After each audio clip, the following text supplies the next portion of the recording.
Members of Rotary Club of Madras South, good evening to everybody, and thank you for inviting me to speak to you about kidney disease. It's a pleasure and an honor to be talking to you.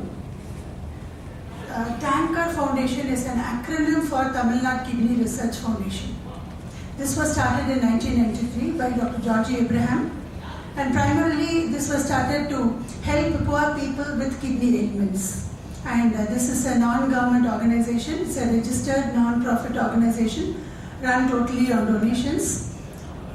Initially we started giving dialysis and also funding their expenses and treatments, donations to do dialysis and buy medicines for post-transplants and do angiograms or fistula surgeries, etc.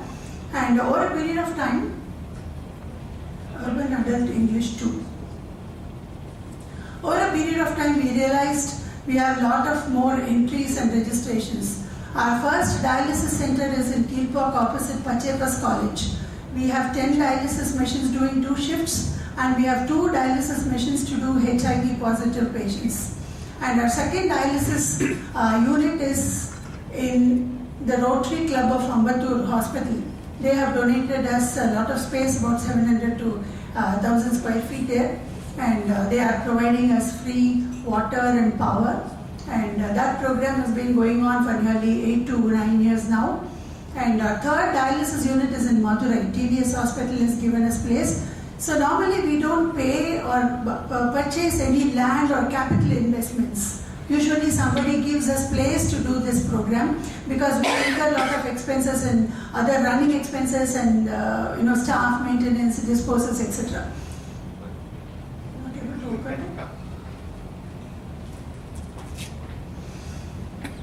So over a period of time, we have done more than 1,25,000 dialysis in this almost 20 years, and there are a lot of registrations to start for dialysis with us. We take only underprivileged patients. When I say underprivileged, it is if their monthly income is 10,000 rupees.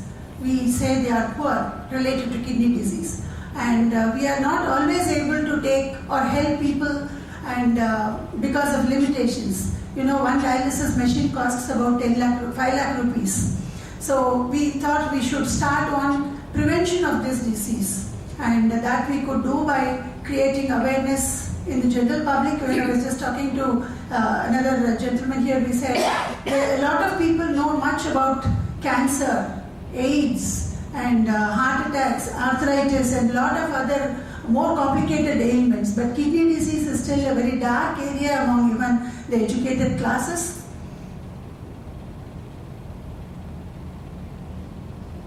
Is it not opening? So we started making these presentations in English and Tamil, and we go around to schools, colleges, and public sector companies and government offices, self-help group, women, general public, to rural areas, everywhere where anybody would like to listen to know about kidney diseases. I think unless the system starts, I may not be able to we started restfully.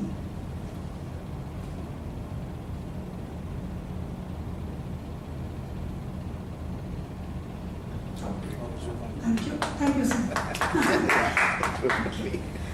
Commendable. So this is our logo. Good job. Somebody Yeah, next slide, please. So the program is called Know Your Kidneys. We don't say anything much about the disease. Generally, we need to know a lot about kidneys because it is a very important organ in our body and a very, very individual-friendly organ which fights till the last. And next slide.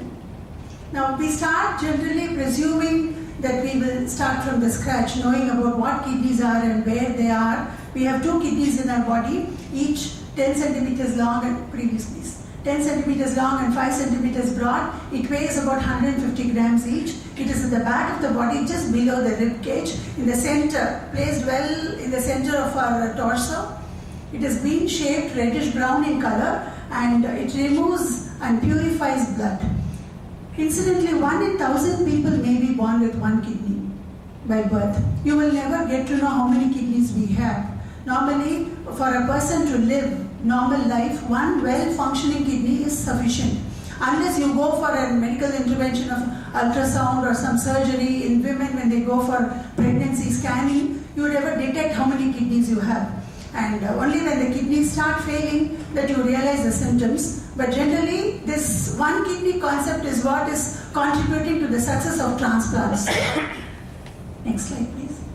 So this is a cross section of a kidney where blood enters through the renal artery and gets purified in the kidneys and comes out through the renal vein and goes to other parts of the body. While blood is purified in the kidney, urine is generated. It goes through the ureter into the urinary bladder. Now, the blood which is oxygenated in the heart comes directly to the kidneys. So, in other parts of the body, you will realize the purified blood is carried by the arteries. In kidney, the blood comes in through the artery, gets purified and goes out through the vein to other parts of the body for further distribution and its regular circulation. Next slide. Now, the kidney does a lot of functions. We will be seeing that in the next slide. And the most important functional unit is called a nephron. Therefore, the study is nephrology and the doctor is a nephrologist. Now, this nephron is very, very minuscule. And your kidney will be the size of your closed fist. And there are more than 1 million nephrons in each kidney. So when I say there are 1 million nephrons in each kidney, you can imagine how tiny or how very minute it is going to be. This is a millionth magnification with the help of a microscope. And each nephron has two parts in it. They are called glomerulus and tubules. The circular red color area is called the glomerulus and this network is called the tubules. When blood comes into the kidney, it is purified. The toxins in the blood are removed in the glomerulus. All our blood has about 80% of water. But we need only that much of water and the extra water is removed by the tubules and together the toxins and water form as urine. Now you may wonder where is toxin in blood and what are the toxins that could be in blood because we feel blood is very sterile, it is safe and it's important in our body. There is perpetually some chemical and biological changes keep happening in our body till we die. Like how even an old man, even after 90 to 95 years, his nails keep growing. There are a lot of changes. You digest, you excrete. There are a lot of chemical changes going on, and the muscular disorientation, the particles that are being disoriented or with the breakup, the muscular breakup are called something called creatinine. These components are toxins, and they are found in the blood. These have to be excreted and these are excreted in removed or filtered in the glomerulus. The outer covering is the filter. The both sides we have a soft covering there. These are the filters. When this filter gets damaged, kidney disease occurs.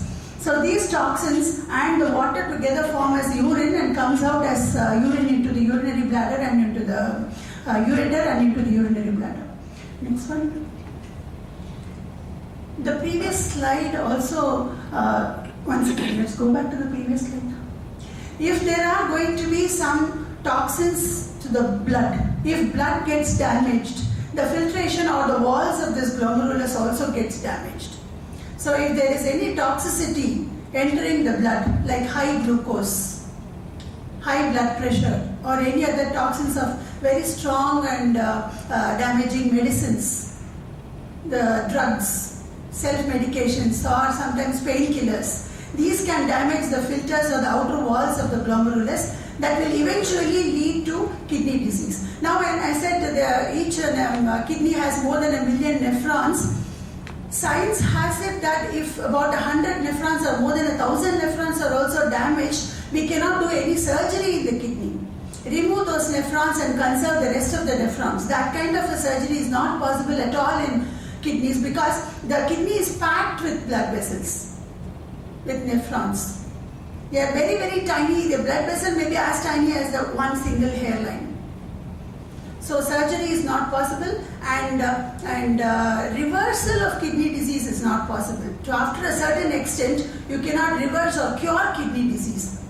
But we can conserve, if you can identify the damage done to some nephrons, about 100 nephrons or 1,000 nephrons at the earlier stages, there could be some percentage of calculation. And if you could detect it at the earlier stage, there can be some conservation and progression can be delayed. But curing of kidney disease is not possible to the real term of it.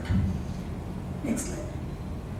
Now kidney does certain functions also other than purifying the blood and removing the waste products. It does fluid control. We all know the balancing of fluids, like how we urinate less in summer, we sweat more in summer. In winter, even if you don't drink much water, we urinate a lot and we don't sweat.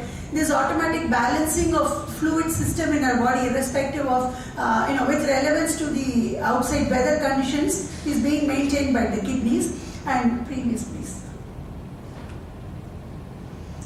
Our blood has a components called red blood cells and white blood cells and platelets, etc.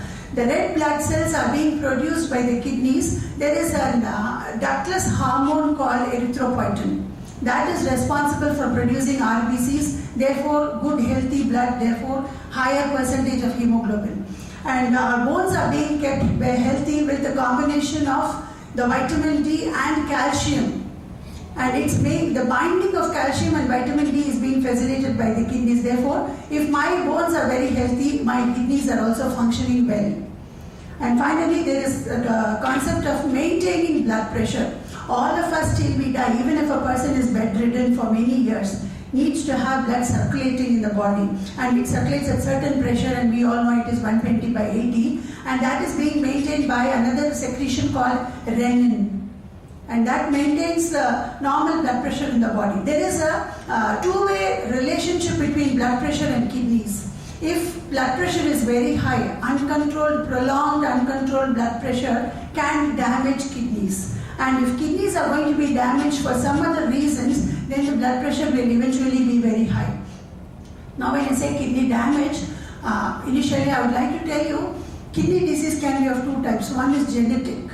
If a person is born with some genetic deficiency, there is a cyst or a growth or a cancer or malfunctioning or irregularity in the kidney functions, this cannot be prevented or cured.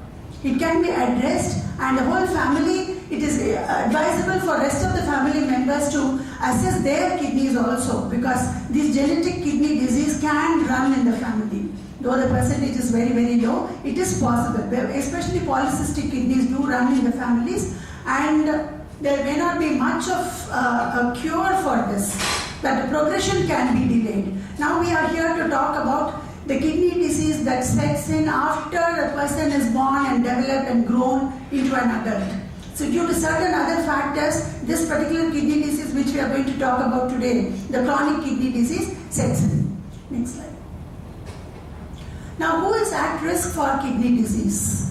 Those who have uncontrolled diabetes. There are many people, even the educated and the elite class neglect blood pressure. With medication, they should have normal blood pressure of, diabetes within less than 110. Fasting glucose should be less than 110 with medication also. So uncontrolled diabetes and uncontrolled high blood pressure, both these factors are the main cause for kidney disease today. For a normal person or a grown-up person, eventually, many people in the middle age, even in the lower ages also today, a lot of the youth today working in IT companies and other most stressful sectors, they do have high elevated blood pressures. So these two concepts are the main reason for kidney disease today. About 20 to 25 years ago, we have not heard so many cases or prevalence of kidney disease. Incidentally, because diabetes and blood pressure was not so high in the society earlier. In the past 25 to 30 years, there is unprecedented development and growth of these two diseases in a very, very alarming conditions, an alarming percentage. And the third is an acute kidney disease. What is acute kidney disease? Kidney disease which is kidneys which are affected due to certain other factors because of infections like malaria, dengue fever, typhoid and other leptospirosis or any other brain fever or any of these infections can, if it is untreated or undertreated, the bacteria can go sit and affect the kidneys And it can definitely, the acute kidney disease can definitely be cured. We will be seeing that in the forthcoming slides. So acute kidney disease, if neglected, can lead to eventually after a few years, it can lead to chronic kidney disease. And if a doctor has said the person has protein in urine, presence of protein in urine is the earliest indicator of kidney disease. Even the person will, other factors being normal, the person may be more than 100% appear to be normal, but if his urine has a percentage of protein, then the person has to sit up and look into ways and means of eradicating or getting out of that proteinuria. Or if there is S to any of these questions, the person need to look for an appointment with a general physician or a family practitioner. 1 out of 10 people worldwide are getting this kidney disease. When I say kidney disease, it is in 5 stages: normal, mild, moderate, severe and end stage. Only the end stage or the previous severe stages we call it as kidney failure. The earlier stages, as I told you, if some X number of nephrons are going to be damaged, it's only a kidney disease. And the disease can be treated definitely. Only if it reaches the last stage, it becomes chronic, because that happens over a period of time. The damage done by diabetes or the damage done by blood pressure is going to happen over a period of time. So that is why God has given us a very long road to evaluate our blood pressure and diabetes. So if it is to be controlled, then there are a lot of diabetic people also living without kidney problem, even at the age of 80 and 85. They don't get this problem because the levels have to be within controls. Next slide. Now, why are we talking about this kidney disease? Because many people, you would have heard, somebody had kidney problem, they went in for treatment, but they died. Even they could not have a prolonged treatment. Even middle class people, they suffer a lot financially once they get kidney disease, and a lot of drain, both financially and physically and emotionally. It damages the person. And 1 to 2.5 lakh. Yeah, thank you, sir. Every year in India, 1 to 2.5 lakh people get this disease. But only some of them, about 1 out of 10, are able to get this treatment. The peculiarity about kidney disease is it takes a long time, a lot of knowledge on the part of the individual to realize that the person has got kidney disease. Even in rural areas, it is very sad that in our country, even GPs, the general practitioners, sometimes are not able to detect kidney disease at the early stage. They look at all other options, and many times the kidney disease cannot be treated, or the treatment for kidney disease is not possible to provide in the villages level.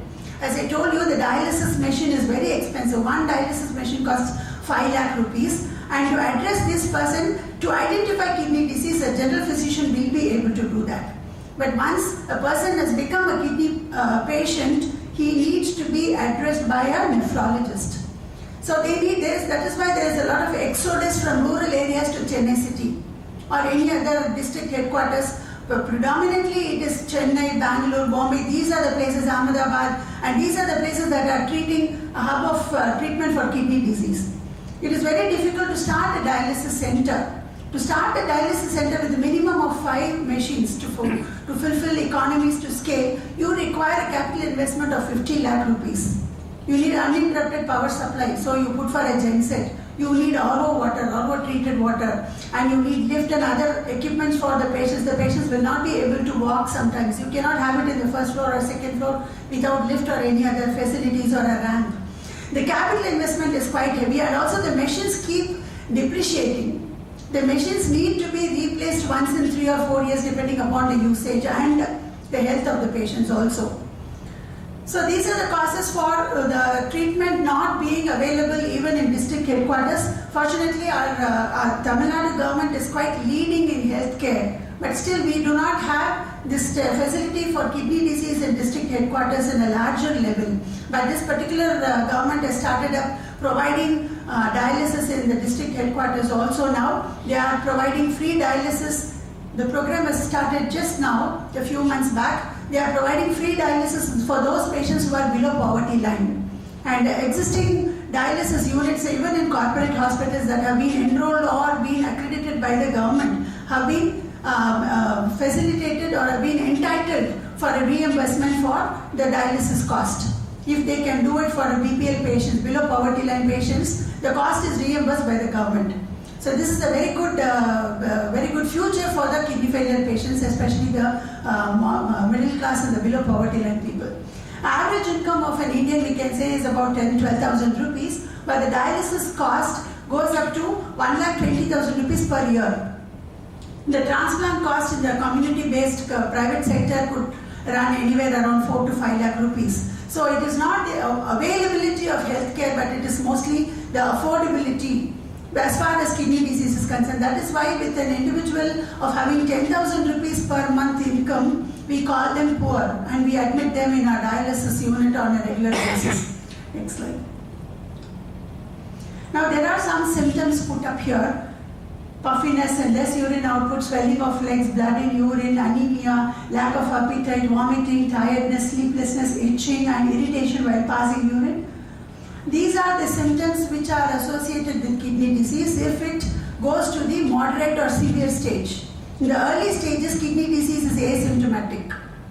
You may not be able to identify it unless you do some lab tests like blood tests or urine tests. You cannot identify it. Some of these symptoms given here could be an indicator for certain other ailments also, like indigestion or any other anemia or heart cardiovascular problems. But if these symptoms persist for more than a week or 10 days, it is ideal you skip your self-medication or home remedies and seek medical help at the earliest.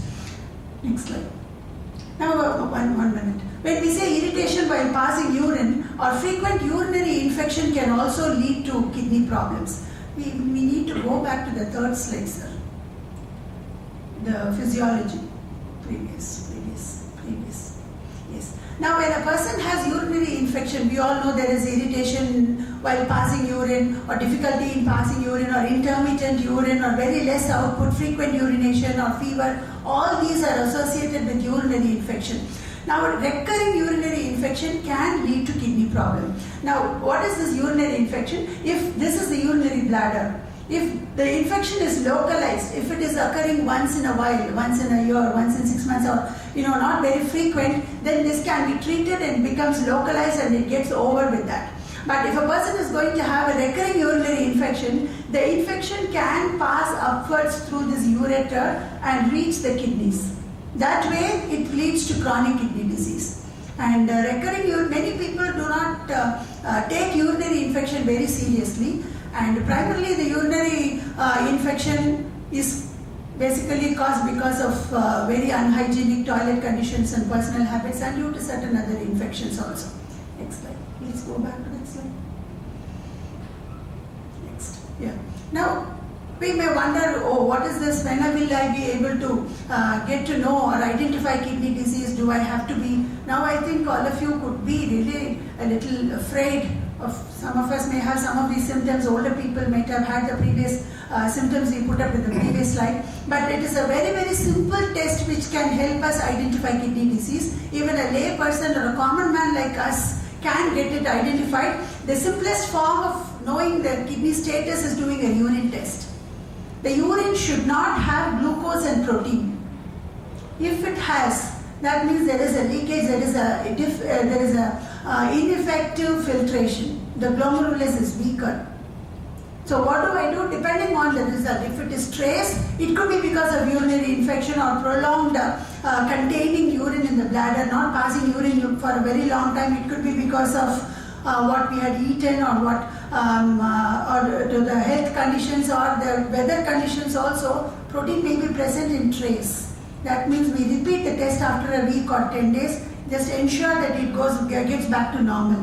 If there is going to be 1+ or 2+ protein, then let us go to a doctor, a physician. He should be able to give medicines. There are very good medicines which can help this protein get out of urine.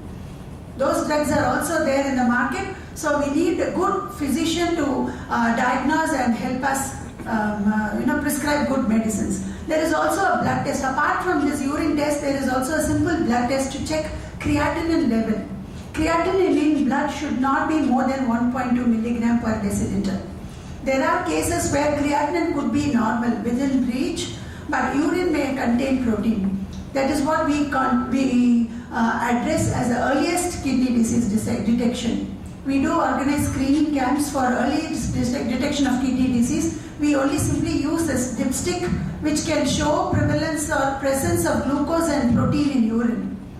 That's the very earliest and simple method of diagnosing kidney disease. And a kidney test can be done just once a year. There is no need to panic. If it is assessed once a year, it should be quite safe to repeat it the next year, unless there is some other development in the health development in the body. Next slide. Now, kidney disease could be of two types. One is temporary kidney failure and one is irreversible or chronic kidney disease. Temporary kidney disease is curable, it is treatable, and the chronic kidney disease has only two options. One is dialysis and kidney transplantation. Next slide. Now, causes for temporary kidney disease, as I told you earlier, is leptospirosis, streptococcus, lupus, malaria, dengue fever, dehydration, self-medication, and all these, as I told you, if it is undertreated or if it is untreated, many times we take self-medications. We don't go to a doctor if we have even a high fever, we take crocin or some paracetamol, especially people in the rural areas and low income groups. They don't always go to a doctor immediately. They go to the medical shop and get some paracetamol or some drugs across the counter from the pharmacist. That can lead to a lot of complications, and these problems, if these ailments or these infections, if they are not treated, they can lead to acute kidney disease. How do I diagnose acute kidney disease? The person will stop producing urine. All the symptoms which I showed in a couple of slides before, this puffiness and breathing difficulty, swelling in legs, all this will develop over in about 2 days' time. All this will manifest if it is acute kidney disease. The person will stop producing urine, there will be a lot of swelling in the face and legs, breathlessness, fever and vomiting, giddiness, everything will develop in just 24 to 48 hours. You cannot really ignore it. Then you seek medical intervention. What are the options? How is it treated? Next slide. Sorry. Previous please. So it is treated with drugs if it is very initially diagnosed, or with IV fluids, intravenous fluids, or if required, 1 or 2 dialysis, a short-term dialysis will also solve the problem of acute kidney disease. But if a person has had acute kidney disease, it is being advised that the person goes for a regular checkup once in 6 months or once in a year, so that make sure that the bacteria has totally gone and the kidney is quite safe. Periodically, it is better to go for a checkup, a master checkup, or a total evaluation once a year. Next slide. Now, this is a dialysis program taking place in our dialysis unit. That's a dialysis machine. This, if we have 2 kidneys, but all the symptoms that we showed you some time back will develop only when both the kidneys fail. In the first slide, as I told you, 1 normal functioning kidney is sufficient for a person to survive. So if 1 kidney is not functioning well, the other kidney will take over the job of this deficient kidney also. So when both the kidneys fail bilaterally, only you will be able to see the symptoms which you showed earlier. Puffiness and swelling in legs, less urine output, etc., creatinine high, etc. So in such conditions, if 70% or 80% of the kidneys have failed bilaterally, the doctor advises the individual to go for a dialysis. And at such condition, a fistula is to be created earlier to facilitate dialysis. A fistula is a small surgery performed in the forearm where you connect 1 artery and 1 vein, suture it and leave it for recovering for about 6 to 8 weeks. After that, the patient goes back to the doctor and the dialysis is started like it is done on this gentleman. He has his fistula on his left hand, and this is the dialyzer. The equipment here, the component here is called the dialyzer, which is the artificial kidney. And there are 2 needles injected, connected with 2, each needle is connected to a tube, very thin tube. They inject heparin before starting dialysis, which is a blood thinner. Blood is taken out through 1 tube, goes into the dialyzer, gets purified here. Pure blood comes down through another tube and goes into this gentleman's body through the other needle. The purified blood removes all the toxins and extra water. That is the urine which the gentleman is not able to produce. That goes out through the dialyzer, another outlet through the machine. machine, at the back of the machine, it is collected in a can or put into the drainage. This way, the whole volume of blood of that individual is dialyzed. But this dialysis will only remove toxins and remove fluids. It cannot control blood pressure, it cannot produce RBCs, and it cannot strengthen the bones. Calcium supplement cannot be provided. So we can say it provides about 10 to 20% of the